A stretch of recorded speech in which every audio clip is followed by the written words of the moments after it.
begini ya, wisdom. Kan kita mesti bijaksana. Oke, kita berikan instruksi pada anak, mau kita begini-begini. Lalu tanya anak, bikin dapat you gimana? Kasih kesempatan anak untuk memberi respons. Bapak nggak akan marah. Silakan. Nanti kalau diterangkan kenapa boleh, kenapa tidak, diberi alasan. Sehingga anak ini menurut karena ada reasoningnya.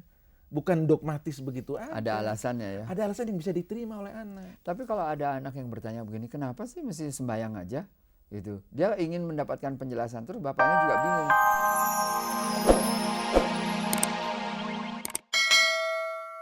Ada penelitian, the National Study on Family Strength.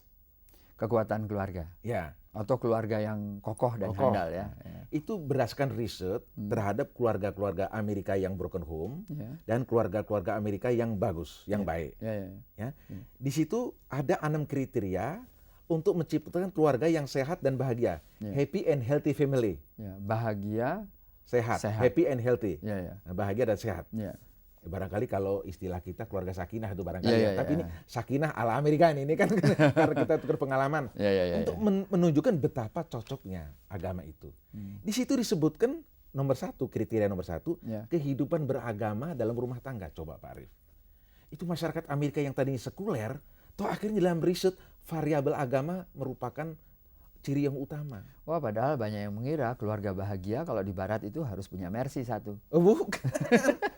Ternyata dalam riset, keluarga-keluarga yang komitmen agamanya lemah, itu resikonya untuk broken home 4 kali lebih besar dari keluarga-keluarga yang komitmen agamanya kuat. 4 kali? 4 kali resikonya untuk broken home. Ditinggal suami, ditinggal istri, anaknya minggat, kekerasan dalam rumah tangga, cerai, pisah. Ini secara tidak langsung Pak Dadang sedang mengatakan kehidupan agama itu mutlak untuk keluarga. Ya, lalu yang kedua Bapak? Nah, waktu bersama dalam keluarga. Ini manusia modern kan nggak ada waktu. Bapak sibuk, ibu sibuk. Harus ada waktu. Waktu bersama dalam keluarga. Bagaimana kalau waktunya makin lama makin sedikit? Nah itulah. Bagaimana waktu yang sedikit, efisien, efektif. Nah, jadi bicara masalah mutu ya? Mutu, the quality of time-nya. Bukan jumlahnya. Jumlah jamnya. Seharian di rumah tapi nggak ada komunikasi, percuma. Ya, tapi kita bisa waktu bersama dalam keluarga. Sarapan pagi bersama, makan malam bersama, sholat maghrib bersama atau isya bersama, itu bagus. Tapi sering sekali begini ya, makan bersama ya gitu. Karena waktunya hanya sedikit, Bapak ini jadi cuma mengatakan begini, PR-nya sudah dibuat. Instruktif gitu. Iya, bukan hanya itu saja, dia hanya mempunyai suatu daftar hal yang harus dicek pada anaknya atau pada istrinya gitu. Ya itu boleh, maksud saya waktu bersama dalam keluarga itu tidak setiap hari, yang setiap hari boleh. Tapi ya seminggu sekali adakan waktu bersama dengan keluarga untuk komunikasi, keberadaan kebersamaan ayah, ibu dan anak. Dan satu lagi, juga seminggu sekali waktu bersama bapak dan ibu saja berdua. Oh, iya, jangan anak semua terus dong. Bapak dan ibu harus terus, meskipun sudah punya cucu tetap berdua tuh harus. Ya supaya kenapa ini? Ini untuk maintenance. Untuk perawatan ya? Perawatan dari perkawinan. Ya. Jadi kalau umpamanya ada seorang ibu bapak punya anak 10 gitu. Pada suatu saat berapa lama tadi? 1 kali seminggu Pak, ya? Usahakan ya manusia modern. Seminggu sekali ayo rame-rame dengan anak-anak. Tapi seminggu sekali hanya bapak ibu saja, jangan diganggu. Jangan bawa anak lagi, kan udah ada giliran. Anak mesti ngerti ya? Iya dong. Alhamdulillah, waduh ini praktis sekali. Waktu bersama berdua, meskipun sudah nenek kakek, saya pernah lihat juga jalan berdua. Nah itu kan. Itu penting ya. Penting. Dan yang ketiga, komunikasi yang baik. Ya ini kan komunikasi. Kadang-kadang ada waktu, bapak ibunya otoriter. Ya, apa yang dimaksud dengan baik itu apa? Begini, artinya kita bisa menjalin suatu hubungan komunikasi. Ya, anak itu bisa terbuka berbicara, tidak takut, begitu loh, untuk mengemukakan pendapat. Tidak merasa terancam. Ya? Tidak merasa terancam. Ya, ini keterbukaan ini, waktu bersama, komunikasi yang baik. Tapi kan jangan hanya bapak instruksi begini aja, itu kan one way communication. Tapi secara kultural kan memang bapak ya, mungkin saya juga begitu, lebih sangat otoriter gitu kepada anaknya. Betul? Pokoknya harus nurut. Kalau saya sering mendengar anak saya itu baik sekali, menurut sekali. Ini menurut bapak bagaimana? Nggak, belum tentu baik. Nanti akibatnya belum tentu baik. Anak ini menurut karena respect sama bapak atau karena takut. Mungkin takut. Nah itu yang tidak boleh. Tapi karena bapak berwibawa itu. Jadi menegakkan kewibawaan itu dengan kebijaksanaan, bukan dengan kekuasaan, Pak. Tapi susah itu, apa yang dimaksud dengan kebijaksanaan itu? Begini, ya wisdom. Kan kita mesti bijaksana. Oke, kita berikan instruksi pada anak, mau kita begini-begini. Lalu tanya anak, bikin pendapatnya gimana? Kasih kesempatan anak untuk memberi respons. Bapak nggak akan marah. Silakan. Nanti kalau diterangkan kenapa boleh, kenapa tidak, diberi alasan. Sehingga anak ini menurut karena ada reasoningnya. Bukan dogmatis begitu aja. Ada alasannya ya? Ada alasan yang bisa diterima oleh anak. Tapi kalau ada anak yang bertanya begini, kenapa sih mesti sembahyang aja? Gitu. Dia ingin mendapatkan penjelasan, terus bapaknya juga bingung. Bagaimana caranya menjawab seperti itu? Karena sembahyang ini adalah kewajiban yang diperintahkan. Bapak juga sembahyang, kamu juga sembahyang. Nah, mungkin kamu belum mendapatkan hikmahnya dari sekarang, hanya sekedar sembahyang itu. Tapi lama-lama sembahyang. Sembahyang itu manfaatnya bisa mencegah kamu dari kemungkaran. Kamu selalu ingat kepada Tuhan, sehingga perjalanan hidup kamu itu selalu dituntun oleh Tuhan. Tidak seperti kawan kamu yang nggak sholat jadi nyeleweng sana nyeleweng sini, begadang, kena narkotik, hura-hura aja. Begitu. Ya insya Allah ya. Nah, insya Allah begitu. Pak. Lalu yang keempat apa Pak Dadang? Yang keempat, tadi beragama, waktu kebersamaan, komunikasi baik. Nah, keluarga sebagai suatu ikatan kelompok terkecil ini harus erat dan kuat, jangan longgar, Pak Arif. Maksudnya?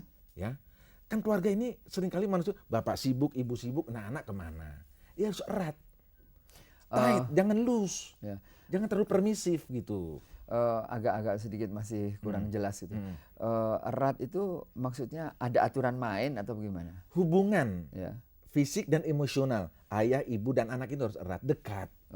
Begitulah. Jangan ada jarak. Ini kejadian, ibu dan anak-anaknya sedang belajar, ya. Kemudian tetet, bapaknya datang.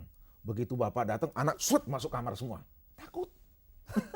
Ya, kayak tikus lari, ada kucing masuk gitu, bapaknya angker. Nah, yang nggak betul kan itu. Jadi nggak dekat. Tapi ada seorang bapak itu yang menikmati keangkerannya itu. Lah ya itu kan egois namanya. Atau itu sakit ya? Ya bukan, ya kan pendidikan dalam agama tidak boleh begitu. Didiklah anak-anakmu dengan penuh kasih sayang. Erat, kuat, jadi, kasih sayang. Kasih sayang, begitu loh. Dan kasih sayang itu emosional, affection. Kebutuhan dasar manusia bukan materi semata, tapi affection. Mencintai, dicintai, sehingga anak itu berkembang dalam merasa aman, tenang, terlindung. Suami istri itu ya Pak Dadang, kalau awal mula kawin kayaknya cinta sekali gitu ya.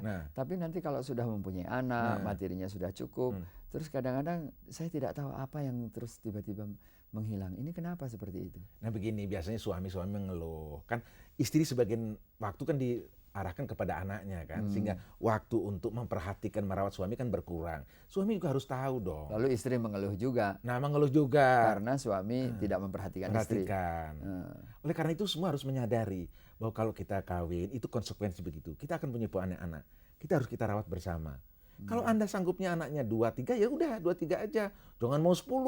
Nanti si istri kerepotan ngurus anak saja, suaminya nggak merasa diurus, lalu cari istri yang lain. Kan nggak bener begitu. Auzubillah min dzalik ya, jangan sampai. Jangan sampai. Itu sebabnya selalu tadi Pak Dadang mengatakan harus ada waktu untuk berdua. Berdua. Jadi itu maintenance ya. Untuk perawatan perkawinan. Itu nasihat para ahli. Lalu yang kelima apa Pak? Yang kelima, saling harga menghargai, apresiasi satu dengan yang lain. Hargailah suami, hargailah istri, hargailah anak. Ini seringkali anak berprestasi nggak dihargai. Cuma dapat 8, bapak dong dapat 10 dulu. Apa kamu gitu? Nggak dihargai. Atau nggak begitu? Nggak boleh begitu. Nggak begitu terlalu menghina. Ada yang mengatakan begini, kalau 8 itu memang sudah seharusnya. Tapi kalau 4 itu sudah keterlaluan. Ya keterlaluan. Ya lain kali jangan begitulah. Kan nggak enak, malu juga bapak. Lain kali bisa 6 lah, paling dikit. Naikkan. Jadi anak tidak dipanis tapi juga diberi next time better, lebih baik. Jadi porsi antara menghukum dengan memberikan penghargaan itu harus lebih banyak penghargaan. Penghargaan pada tempatnya, suportif, didorong begitu, jangan dipatahkan gitu. Lalu yang keenam apa Pak? Nah keenam begini, ya namanya sebaik-baik keluarga selalu ada krisis-krisis. Apabila Anda mengalami krisis dalam rumah tangga, satu niat pertama, pertahankan rumah tangga. Itu cuma satu ya. Jangan egois, selesaikan. Kalau sudah selesaikan dengan niat positif, konstruktif. Kalau tidak bisa, konsultasi kepada yang profesional. Nah ini yang sering terjadi, ribut, ngambek, lari sana, ngadu sana. Kembali kepada niat harus niat, pertahankan keluarga. bisa diselesaikan. Insya Allah ya. Kalau mengalami krisis, asal niatnya baik bisa. Kan tidak ada yang mulus, pasti ada sesuatu. Nah, itu 6 itu resepnya. Luar biasa ini. Kita sudah punya 6, tetapi saya mau balik ke yang nomor 1 ini. Kepada masalah beragama.